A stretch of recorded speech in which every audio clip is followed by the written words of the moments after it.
ओम शांति। आज 11 जून 2023 बाबा के मधुर महावाक्य। आज बाबा की अव्यक्त वाणी है।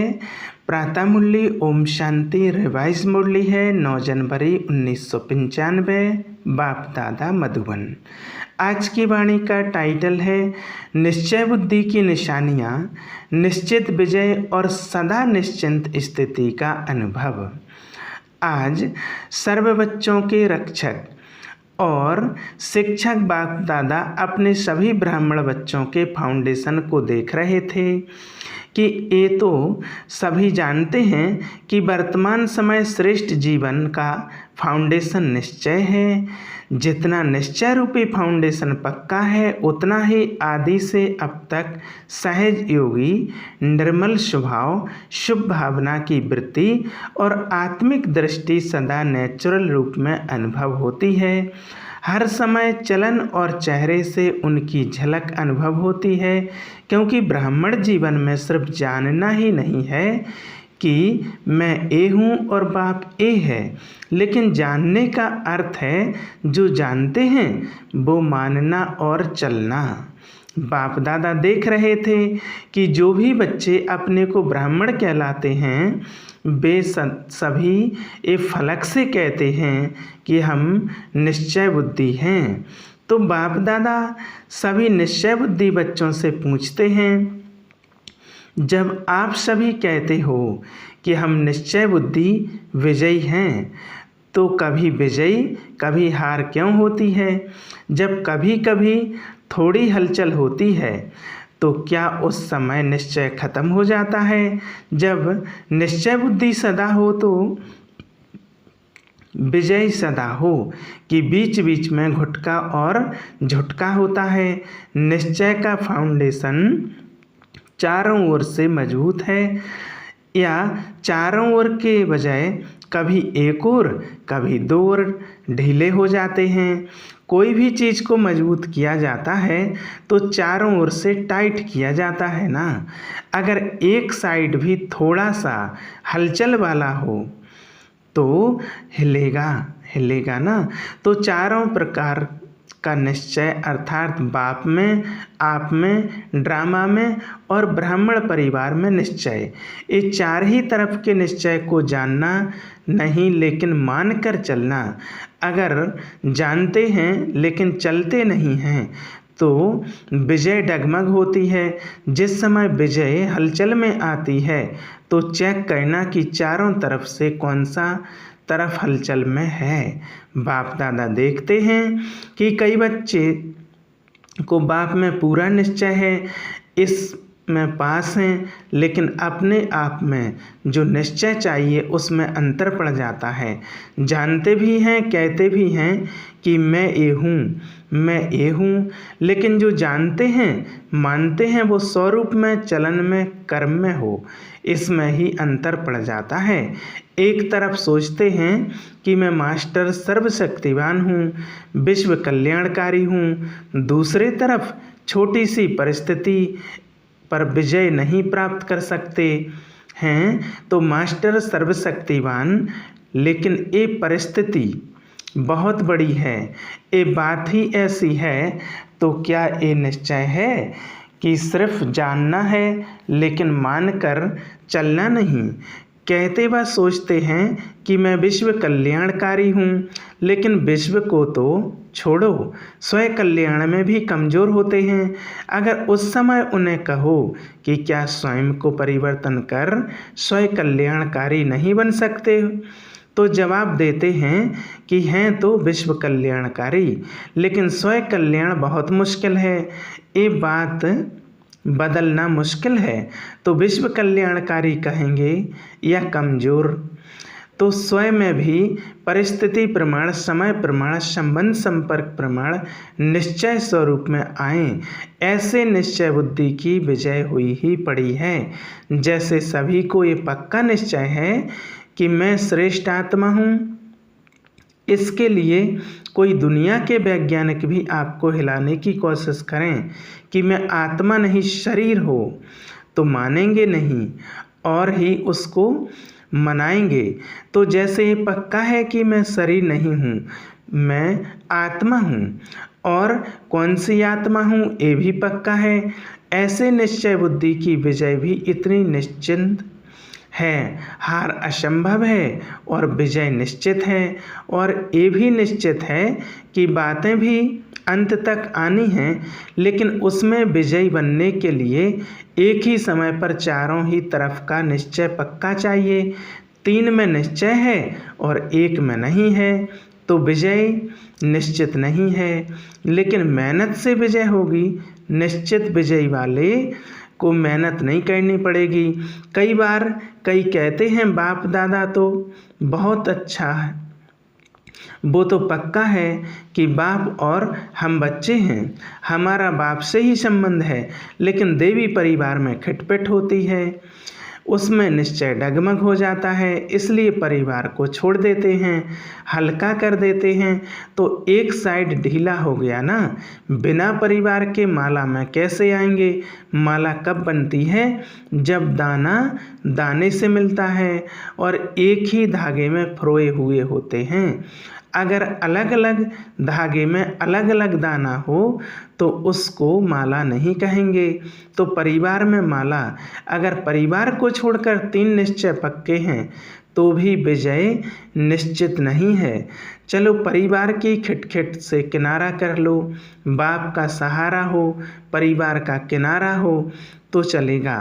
बाप तो बाप से है, काम तो बाप से है, या भाइयों से है, बाप से काम है, वर्षा बाप से मिलना है, भाई बहनों से क्या मिलेगा। लेकिन ब्राह्मण जीवन में यही न्यारापन है कि धर्म और राज्य दोनों ही स्थापना होती है, सिर्फ धर्म की नहीं। और धर्म पिताएं सिर्फ धर्म की स्थापना करते हैं, बाप विशेषता है, बाप की विशेषता है धर्म और राज्य की स्थापना करना। तो राज्य में एक राजा क्या करेगा? बहुत अच्छा तख्त भी हो, ताज भी हो, क्या करेगा? राजधानी भी चाहिए ना। तो राजधानी अर्थात ब्राह्मण परिवार सो राज्य परिवार। इसलिए ब्राह्मण परिवार में हर परिस्थिति में निश्चय बुद्धि, तब राज्य भाग्य में भी सदा राज्य अधिकारी होंगे। तो ऐसे नहीं समझना, कोई बात नहीं, परिवार से नहीं बनती है, बाप से तो बनती है। ड्रामा अगर भूल जाता है तो बाप तो याद रहता ही है, लेकिन कोई भी कमजोरी एक ही समय पर होती है। स्वयं स्थिति अर्थात स्वयं निश्चय भी अगर कमजोर होता है तो विजय निश्चित के बजाय हलचल में आ जाती है। तो बाप दादा निश्चय के फाउंडेशन को चेक कर रहे थे। क्या देखा? सदा 4 ही प्रकार का निश्चय एक समय पर साथ नहीं रहता, कभी रहता है कभी हिलता, इसलिए सदा विजय का अनुभव नहीं कर पाते हैं। फिर सोचते हैं होना तो ये चाहिए, लेकिन पता नहीं क्यों नहीं हुआ। किया तो बहुत मेहनत, सोचा तो बहुत अच्छा, लेकिन सोचना और होना इसमें अंतर पड़ जाता है। इसका अर्थ ही है कि निश्चय के चारों तरफ मजबूत नहीं हैं। और हंसी की बात तो ये है कि ड्रामा भी कह रहे हैं, है तो ड्रामा, लेकिन अच्छी तरह से हिल भी रहे हैं। कभी संकल्प में हिलते, कभी बोल तक भी हिल जाते, कभी कर्म तक में भी आ जाते। उस समय क्या लगता होगा? दृश्य सामने लाओ, ड्रामा भी कह रहे हैं और हिलडुल भी रहे हैं, लेकिन निश्चय बुद्धि की निशानी है निश्चित विजयी। अगर विधि ठीक है तो सिद्धि प्राप्त ना हो, ये हो नहीं सकता। तो जब भी कोई भी कार्य में विजय प्राप्त नहीं होती तो समझ लो कि निश्चय की कमी है। चारों ओर चेक करो, एक ओर नहीं। और बात निश्चय बुद्धि की निशानी, जैसे निश्चिंत विजयी हैं वे निश्चिंत होंगे। कोई भी व्यर्थ चिंतन आ नहीं सकता, सिवाय शुभ चिंतन के व्यर्थ का नाम निशान नहीं होगा। ऐसे नहीं व्यर्थ आया भगाया, निश्चय बुद्धि के आगे व्यर्थ आ नहीं सकता, क्योंकि क्यों, क्या और कैसे ये व्यर्थ होता है। जब ड्रामा के राज्य को जानते हैं, आदि मध्य अंत को जानने वाले हैं, तो जो ड्रामा के आदि मध्य अंत को जानने वाले हैं, वो छोटी सी बात के आदि मध्य अंत को नहीं जान सकते। ना जानने के कारण क्यों, क्या, कैसे, ऐसे ये व्यर्थ संकल्प चलते हैं। अगर ड्रामा में अटल निश्चय है, नॉलेजफुल भी हैं, पावरफुल भी हैं, तो व्यर्थ संकल्प लाने की हिम्मत भी नहीं रख सकते। परंतु जब हिलते हैं तो सोचते हैं पता नहीं क्या हो गया, तो बाप दादा हंसते हैं कि ड्रामा के आदि मध्य अंत को जान लिया, अपने 84 जन्म को जान लिया, और एक बात को नहीं जानते।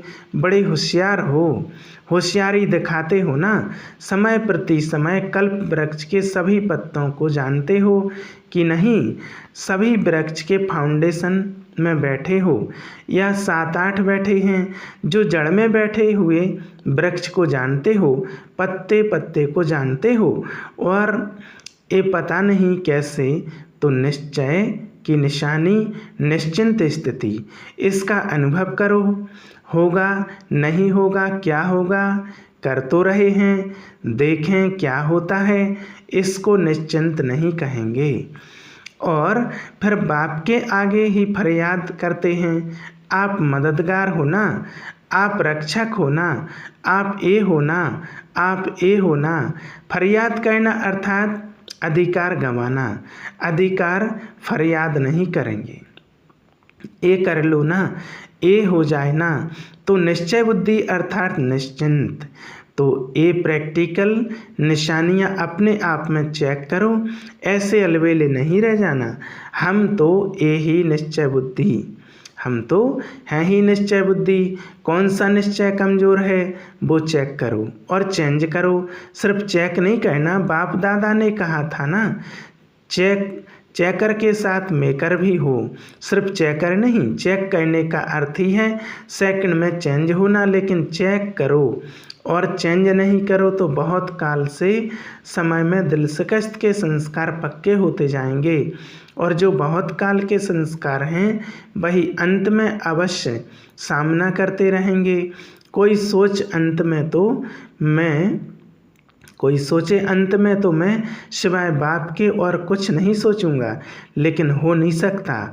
बहुत काल का अभ्यास चाहिए, नहीं तो 1 सेकंड सोचेंगे शिव बाबा शिव बाबा शिव बाबा, और दूसरे सेकंड माया कहेगी नहीं, तुम्हारे में शक्ति नहीं है, तुम हो ही कमज़ोर, तो युद्ध चलती रहेगी।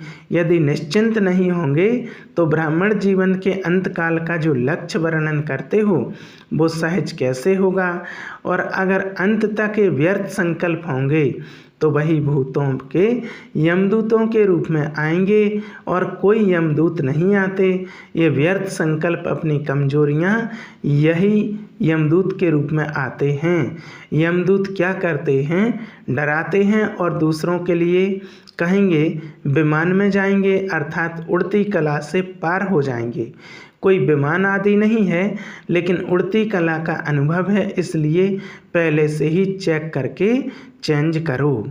कब तक करेंगे, बाप दादा को खुश तो कर देते हैं करेंगे, प्रतिज्ञा भी लिख देते हैं, लेकिन वो कागज तक रहती है या जीवन तक। अच्छा, आज मधुबन निवासियों का भी टर्न है। मधुबन वालों से तो विशेष बाप दादा का स्नेह है, सबसे है, लेकिन फिर भी थोड़ा सा विशेष मधुबन निवासियों से है, क्योंकि निमित्त हैं। फिर भी देखो, आप आते हैं, खातरी तो ठीक करते हैं ना। मधुबन वाले खातरी करने में पास है ना। मेहमान नवाजी करना ही महानता है। जिसको मेहमान नवाजी करना आता है वो महान हो ही जाता है। सिर्फ खाने पीने से नहीं, लेकिन दिल के स्नेह की मेहमान नवाजी। वो सबसे श्रेष्ठ है। चाहे पिकनिक कितनी भी करा लो, लेकिन दिल का स्नेह नहीं मिला तो कहेंगे कुछ नहीं मिला। तो मधुबन वाले दिल के स्नेह सहित मेहमान नवाजी करते हैं। करते हो ना कि कोई नीचे ऊपर करेंगे तो कहेंगे बाप दादा ने ऐसे ही कहा, ऐसे नहीं करना। स्नेह के सागर के बच्चे हो ना, कब तक स्नेह देंगे? नहीं, गागर के बच्चे नहीं, सागर के बच्चे बेहद। सबके पास स्नेह का स्टॉक है ना, माताओं के पास भी है, कुमारियों के पास भी है, पांडवों के पास भी है। सागर है या थोड़ा है तो कभी क्रोध तो नहीं करते होंगे ना। जब स्नेह के सागर में हैं तो क्रोध वहाँ से, बाबा कहते स्नेह के सागर हैं तो क्रोध कहाँ से आया?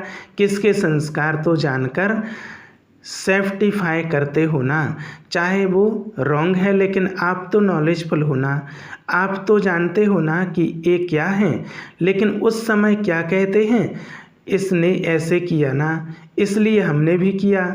रॉन्ग से रॉन्ग हो गया तो क्या कमाल की, उसने रॉन्ग किया और आपने उसका रिस्पॉन्ड भी रॉन्ग दे दिया। कई कहते हैं ना क्रोध एक बारी करते हैं तो कुछ नहीं होता है, बार बार करता रहता है तो जानते हो कि जिसका स्वभाव ही क्रोध का है तो वो क्रोध नहीं करेगा तो क्या करेगा? उसका काम है क्रोध करना और आपका काम है स्नेह देना या क्रोध करना। वो 10 बारी करे तो आप एक बारी तो जवाब देंगे ना, नहीं देंगे तो वो 20 बारी करेगा। फिर क्या करेंगे?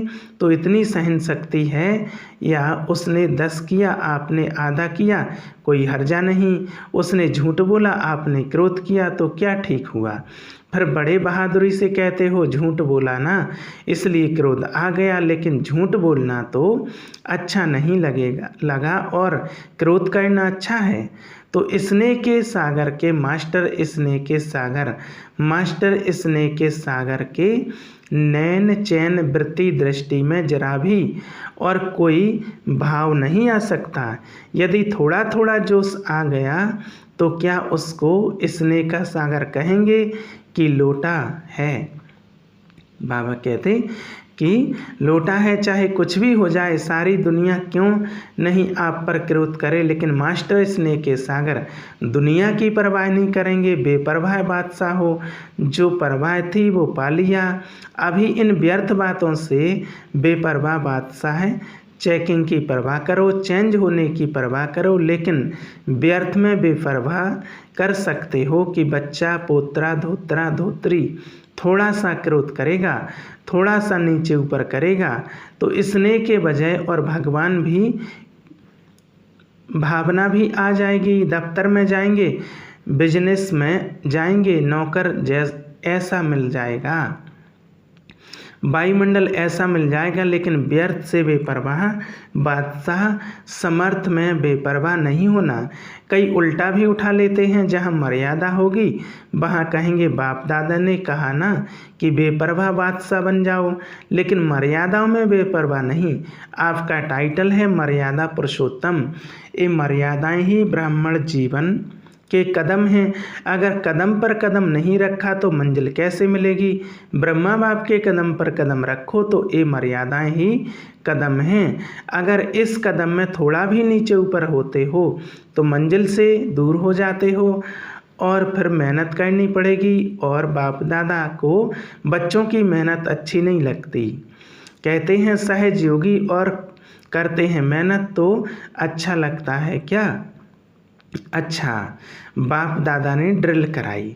चारों ओर के सर्व निश्चय बुद्धि श्रेष्ठ आत्माएं सदा निश्चय विजयी आत्माएं, सदा निश्चिंत आत्माएं, सदा श्रेष्ठ विधि द्वारा वृद्धि करने के निमित्त बनने वाली विशेष आत्माएं, सदा एक बाप, एक बल, एक भरोसे में अचल अडोर रहने वाले समीप आत्माओं को बाप दादा का याद, प्यार और नमस्ते। हम रूहानी बच्चों की रूहानी बाप दादा को याद, प्यार और गुड मॉर्निंग, नमस्ते, शुक्रिया बाबा, शुक्रिया।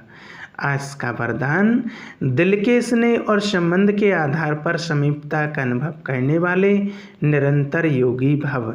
ब्राह्मण आत्माओं में कोई दिल के स्नेह संबंध से याद करते हैं, कोई दिमाग अर्थात नॉलेज के आधार पर संबंध को अनुभव करने का बार बार प्रयत्न करते हैं।